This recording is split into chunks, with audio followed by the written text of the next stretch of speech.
This is OwlUp, where learning happens in minutes, not hours. For a deeper journey, explore all our courses at owlup.co. Now, let's dive in.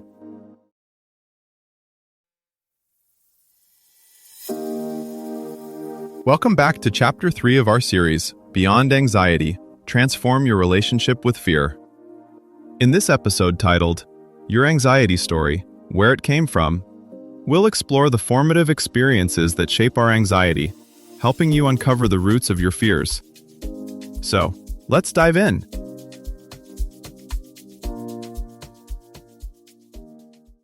Right now, as you're listening, your brain is quietly telling itself a story about danger, and you didn't write the first draft.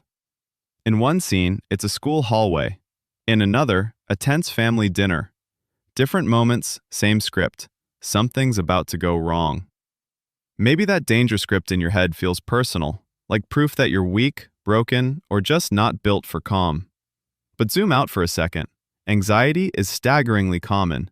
301 million people worldwide lived with an anxiety disorder in 2023. That doesn't make your pain smaller, it makes the pattern clearer.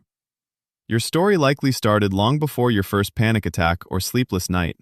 Genetics can quietly tilt the odds. Early experiences can train your body to brace, the way a child who's been burned learns to hover their hand over every hot stove. And over time, your brain may have started treating certain thoughts, places, or faces as warning labels. This episode isn't about blame, it's about origins.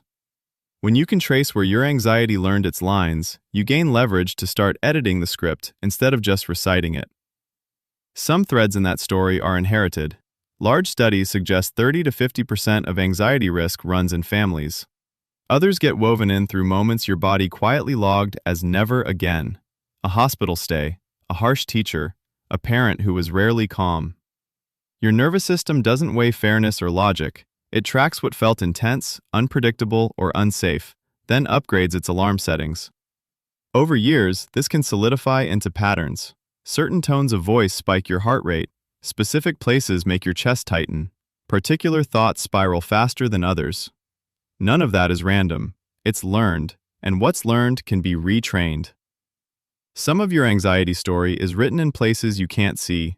Inside cells, circuits, and split-second body reactions.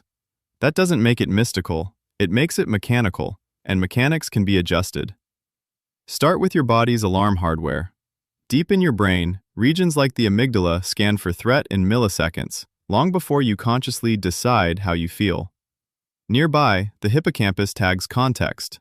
Here is where that argument happened. There is where you froze during a presentation.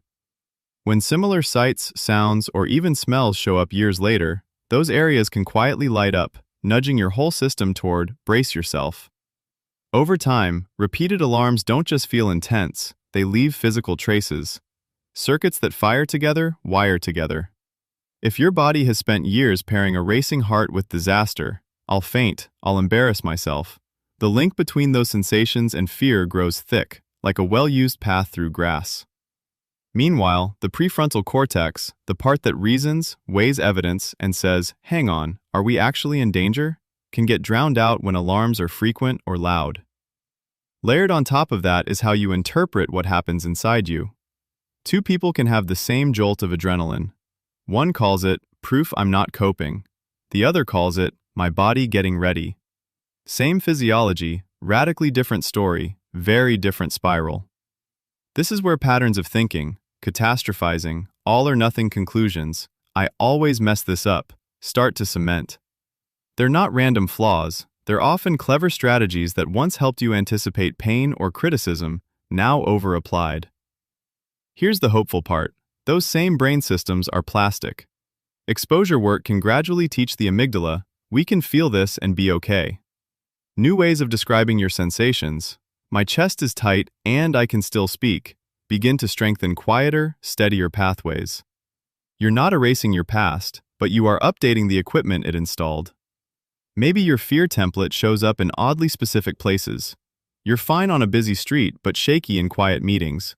You're calm during big crises, yet panicky when your phone rings.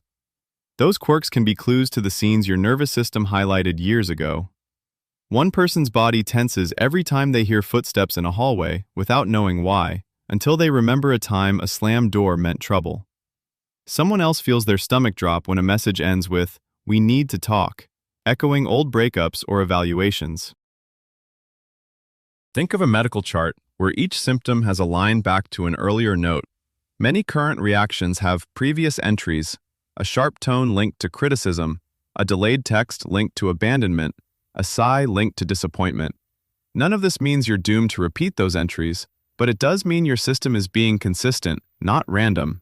Tracing those consistencies, where, when, and with whom your body overreacts, can reveal the hidden chapters of your anxiety story.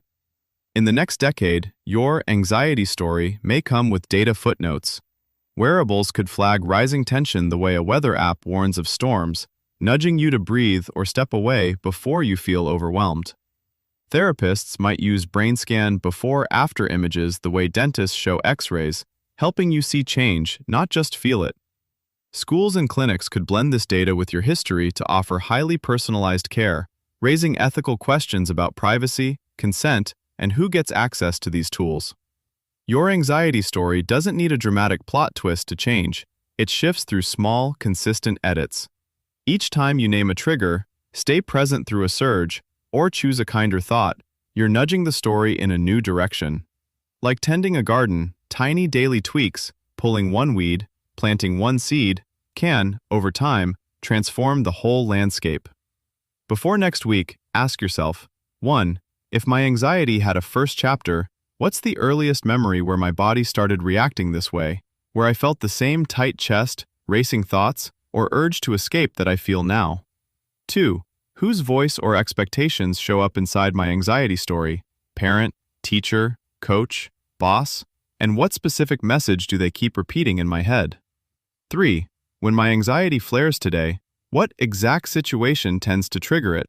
Conflict, being watched, making mistakes, feeling out of control, and how is that situation connected to those earlier chapters of my story? This was OwlUp, your daily step forward. To keep learning with structured courses and more insights, go to owlup.co. Until tomorrow!